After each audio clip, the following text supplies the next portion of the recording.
My daughter-in-law did not come to my son's funeral.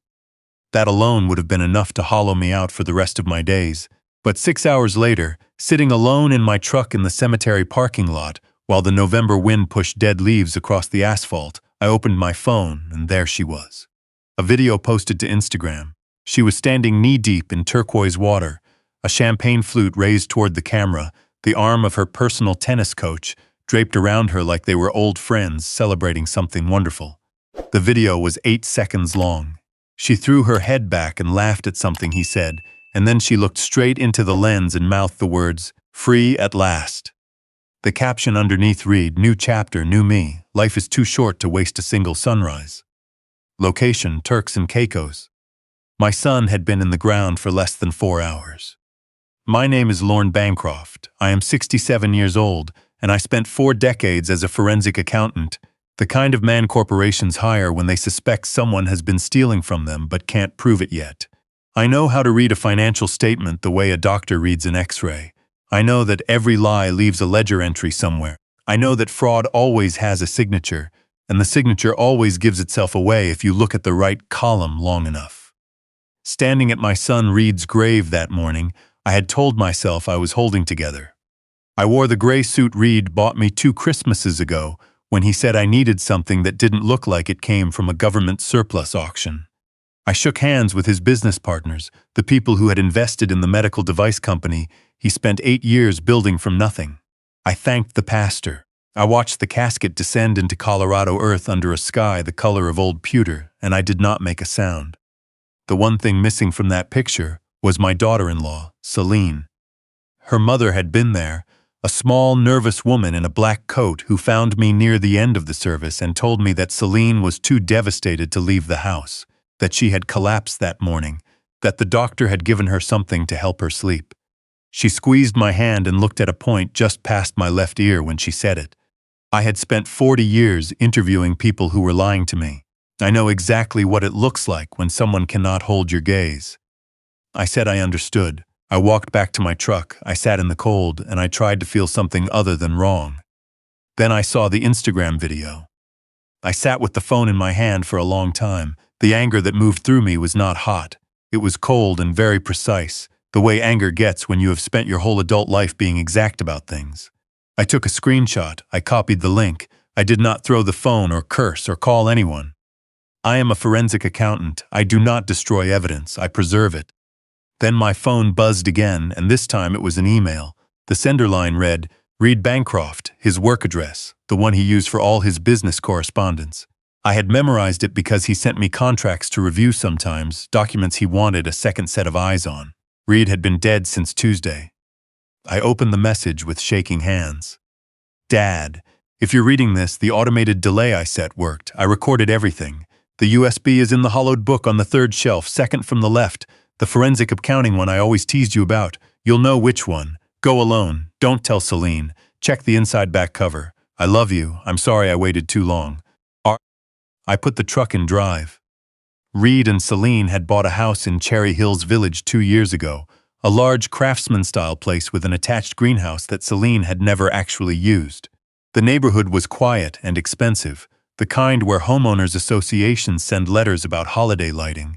I had been there dozens of times. I knew where the spare key used to be, under the ceramic pot by the side gate. I knew better than to think it was still there. What I found when I turned onto their street was something that stopped me at the corner. The front door stood slightly open. A white van I did not recognize sat in the driveway. As I watched, a man in blue coveralls carried a clear plastic garbage bag out through the front door and loaded it into the back of the van. They were cleaning the house, 4 days after Reed died. I waited until the van pulled away, then I walked up the front path, pushed the door open and stepped inside. The smell hit me first, industrial bleach and something underneath it, sharp and antiseptic, like the inside of a hospital supply closet. Every surface had been wiped, the kitchen counters were bare. In the living room, the mantel where Reed kept his framed photographs was empty. The picture of the 2 of us at a Broncos game, the one of Reed holding his son Bo the afternoon Bo was born, the one from Reed's college graduation, all of it gone. The frames were gone, the photographs were gone. She was not removing grief, she was removing Reed. I moved through the house the way I move through financial records when I am looking for what has been deleted rather than what remains. I went to the study on the second floor, a small room lined with bookshelves that Reed had converted from a guest bedroom. He called it his thinking room. He kept books he had actually read there, as opposed to the decorative ones Celine had arranged in the living room. I found the shelf, third one up, second from the left. The book was there, Advanced Forensic Accounting Methods, 5th edition. My name appeared in the acknowledgments of that edition, a fact Reed had found endlessly amusing since the discovered edit in a used bookshop. I pulled it from the shelf and opened the back cover. A small black USB drive was taped to the inside, wrapped in electrical tape so it would not rattle if anyone tilted the book. I put it in my pocket. I left the house.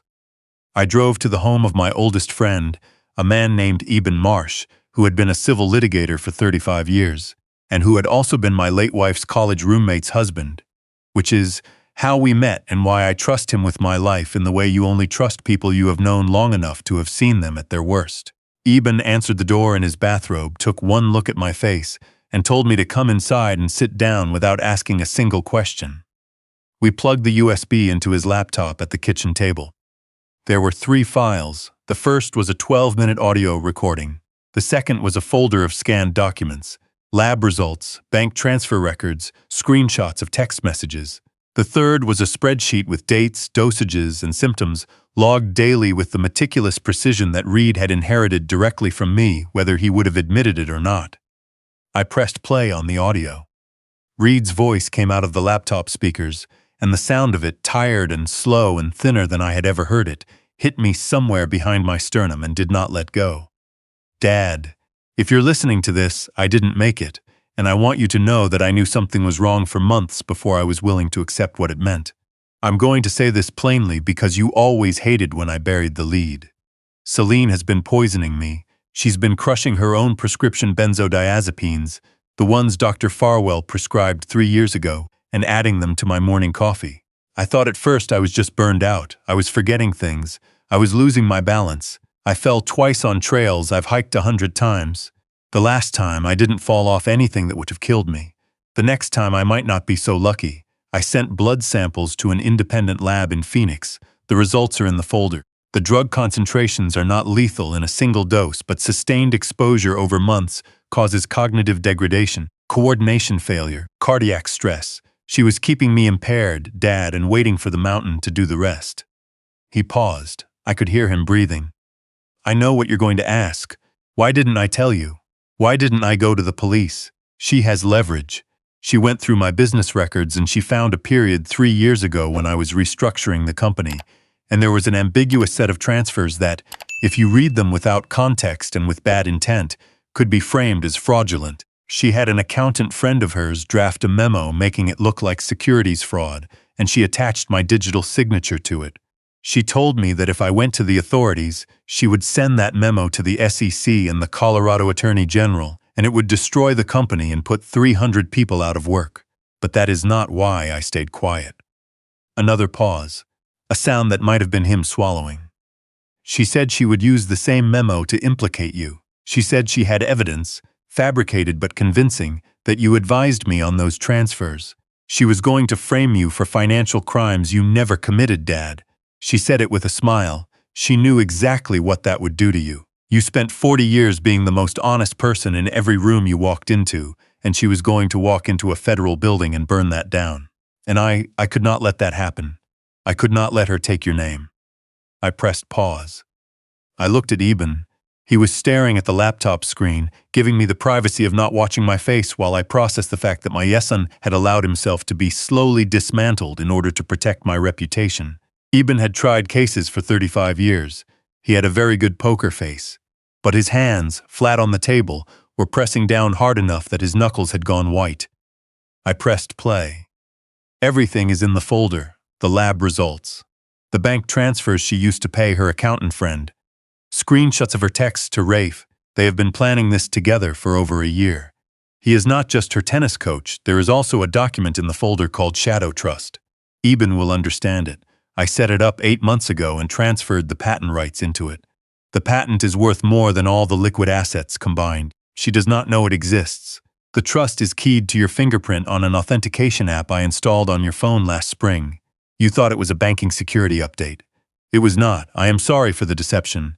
I needed a backup she could not reach. You are the only backup I have ever trusted completely. Finish this, Dad. I love you." The recording ended. The kitchen was very quiet. The refrigerator hummed, wind pressed leaves against the window. "The lab results alone are significant," Eben said finally. He took off his reading glasses and rubbed the bridge of his nose. "But a competent defense attorney will argue Reed was confused, that he was a dying man with deteriorating judgment, that the samples were contaminated. Documents get you to reasonable suspicion. They don't get you to beyond a reasonable doubt." He looked at me. "We need her to say it herself." I had done enough fraud investigations to understand this without needing it explained. A confession, or something indistinguishable from one. Intent is always the hardest element to prove from documents alone.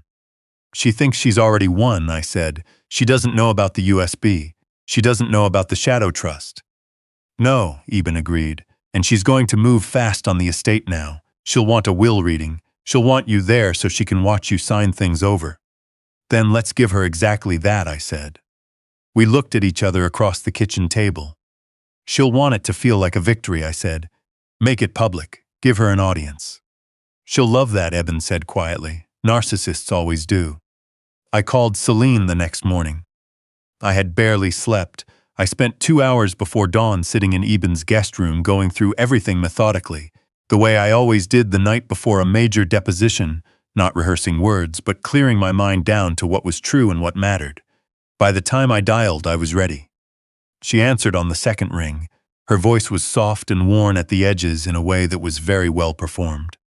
"Dad," she said, "I've been trying to reach you. Where have you been? I was so worried." "I'm sorry, sweetheart," I said. I kept my voice tired. I kept it the way a man sounds when the weight has finally become too much. "I went to Eben's. I couldn't be alone." "Of course," she said, and I could hear the calculation working underneath the sympathy. "Of course you did. How are you holding up?" "Not well," I said, which was completely true.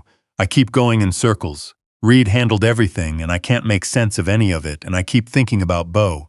He needs stability. He needs someone who knows what they're doing. I'm too old for this, Celine. I can't carry it." The pause she took was very brief. "I know," she said. "That's why I think we should sit down and get everything sorted. For Beau's sake." "You're right," I said. I let my voice catch just slightly. "I thought maybe we could do it properly, make it official. Get everyone together. I want the board to know that I trust you. I want it on the record. I don't want anyone questioning it later." I paused. "Would that be all right? I know it's soon, but I want it done. I want to be able to sit in my backyard and watch Beau play and not have to think about any of it anymore." Another pause, longer this time. I could feel her weighing it. "I think that's a beautiful idea," she said finally, and the warmth in her voice had shifted from performed to genuine, the warmth of someone who has just been handed exactly what they wanted. "I'll make the arrangements. Thursday, at the law firm, noon." "Thursday," I said. "I'll be there." I hung up and sat for a long moment with the phone in my lap. Then I went and found Eben and told him we had 2 days to coordinate with the FBI's Denver field office and get a recording feed running in a conference room at Alderman and Cross. She walked into that building on Thursday like she owned it. I suppose in her mind she already did. Celine was dressed in a charcoal blazer and tailored slacks, not quite full mourning, but close enough to look appropriate while broadcasting that she had already turned the page. Her hair was pulled back. She looked composed and sharp and younger than she was, the way people look when they have stopped carrying something heavy. She looked like someone who had already decided how a meeting was going to end. I was sitting at the conference table in Reed's gray suit, and I had practiced looking diminished. It was not difficult.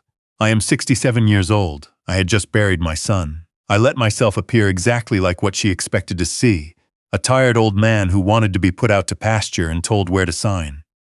Celine's brother, Cord, stood near the door. He was a wide, still man with the comfortable posture of someone accustomed to physical intimidation. Celine had once introduced him to me as her estate advisor, a title that had made Eben's left eyebrow move about 1/4 of an inch when I described it to him later. The room filled. 6 board members from Reed's company, 2 reporters I recognized from the Denver Business Journal, a representative from the probate court. Eben beside me, a briefcase under his chair, and a stillness about him that I recognized as controlled fury. Celine took her place at the head of the table with an ease that told me she had imagined this moment many times. "Thank you all for being here," she said, her voice warm and measured. "This is a difficult time for everyone who loved Reed. But he would have wanted the company he built to continue. I'm grateful that Lorne has found the clarity to ensure a smooth and dignified transition." She looked at me and smiled. I looked back at her. I let my eyes be soft and unfocused, the eyes of a man who is somewhere else entirely. "I wanted to say something first," I said. I reached into my jacket pocket and produced my phone. "Before we sign anything, Reed left me a message. I thought everyone in this room should hear it. I think it would have mattered to him, knowing the people he trusted most were together when they heard it." Celine's smile did not move. "Of course, Dad." I tapped the screen. I had already cued the recording. Reed's voice came out of the speaker, and the clarity of it filled the room, and everyone at that table went absolutely still as they heard a dead man speak. "She has been crushing her own prescription benzodiazepines and adding them to my morning coffee. Sustained exposure over months causes cognitive degradation, coordination failure, cardiac stress. She was keeping me impaired and waiting for the mountain to do the rest." Celine's face changed. The change was not gradual. It was a single instant in which the composed, forward-looking widow simply dissolved, and what was underneath had nothing in common with grief or love or loss. Her eyes moved to the door, then to me, then to the reporters, then back to me. "That's fabricated," she said. Her voice came out flat. "He was ill. He was confused at the end. That recording was made 11 days before he died," Eben said from beside me. He had opened his briefcase and was setting a folder on the table. "I have the metadata verified by a third-party digital forensics firm. I also have the results from the independent toxicology lab in Phoenix showing drug concentrations consistent with sustained external dosing. I have your banking records showing 2 wire transfers to the accountant who authored the fraudulent securities memo you used as leverage. And I have 41 text messages between you and Rafe beginning 14 months ago, discussing the timeline in enough detail that I am going to spare everyone in this room the experience of having them read aloud." He set another folder beside the first. "The originals were submitted to the FBI's Denver field office this morning." For a moment, the room held perfectly still except for the sound of cameras. Both reporters had their phones raised. Celine stood up. "Cord," she said. I had been watching her brother since the moment he walked in. I saw his hand move toward his jacket. What he had not accounted for was that the 2 men standing along the wall, who had been introduced to the room as building security and to whom no one had paid much attention, were not building security at all. They reached him before his hand arrived where it was going.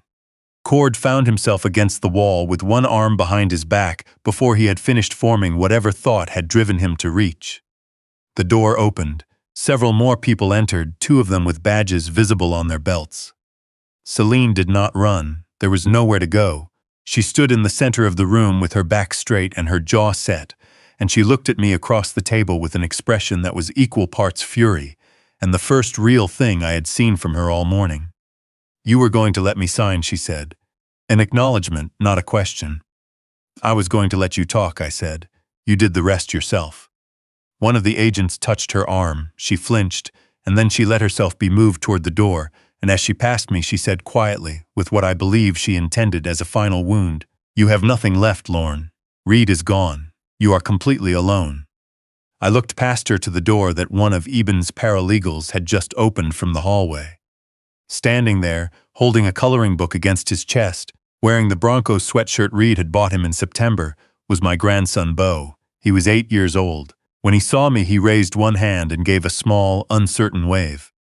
I waved back. "I have plenty," I said. The district attorney's office filed charges 6 weeks later: criminal poisoning, fraud, conspiracy to commit fraud. Cord entered a plea in exchange for testimony. Rafe, caught in Turks and Caicos and eventually extradited, did the same. Reed's company stayed intact. The Shadow Trust, the patent that Celine had never known existed, the asset worth 3 times everything she thought she was inheriting, remained where Reed had put it, waiting for Beau to be old enough to receive it properly.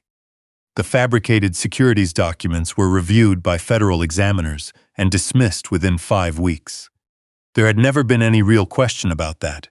When you are actually a forensic accountant, it is not particularly difficult to demonstrate that you did not commit accounting fraud. I drive Bo to school now, 3 mornings a week. He likes to ask questions on the way about how engines work, about whether clouds have weight, about whether his father is somewhere that has good hiking trails. I tell him yes, I believe it. On other mornings I go to the office I set up in Reed's old study, where his books are still on the shelves and the window looks out toward the mountains. I am helping administer the scholarship fund we established in Reed's name, full-ride scholarships for students pursuing degrees in biomedical engineering, the field Reed spent his adult life advancing. There are 12 recipients in the first cohort. I read every single application. I know their names, their hometowns, what drew them to the work. Eben comes for dinner on Fridays. We eat whatever Bo picks, usually pizza or the enchiladas from the place on Alameda that Reed had been ordering from since college. Afterward, Bo shows us whatever he built with his blocks or his Lego sets that week, explains the structural logic of it with the focused seriousness of someone who takes construction very seriously. And Eben and I listen the way you listen to someone delivering genuinely important information. It usually is important. I spent 40 years finding the truth in numbers, in ledgers and accounts and paper trails that people believed they had buried deep enough to be safe. I was good at it, but I never understood until now what you are supposed to do with the truth once you have found it. I thought the finding was the whole job. I was wrong. The finding is just the beginning. What you do with it afterward, how you rebuild around it, how you let it shape the days you have left, that is the real work. The work nobody warned me about. The work that turns out to matter most. Reed knew that. He understood it better than I did at the end. He left me a record I could read, documented in the precise and careful way that was the best of who we both were, and then he trusted me to finish the accounting. I intend to keep those books balanced for as long as I live.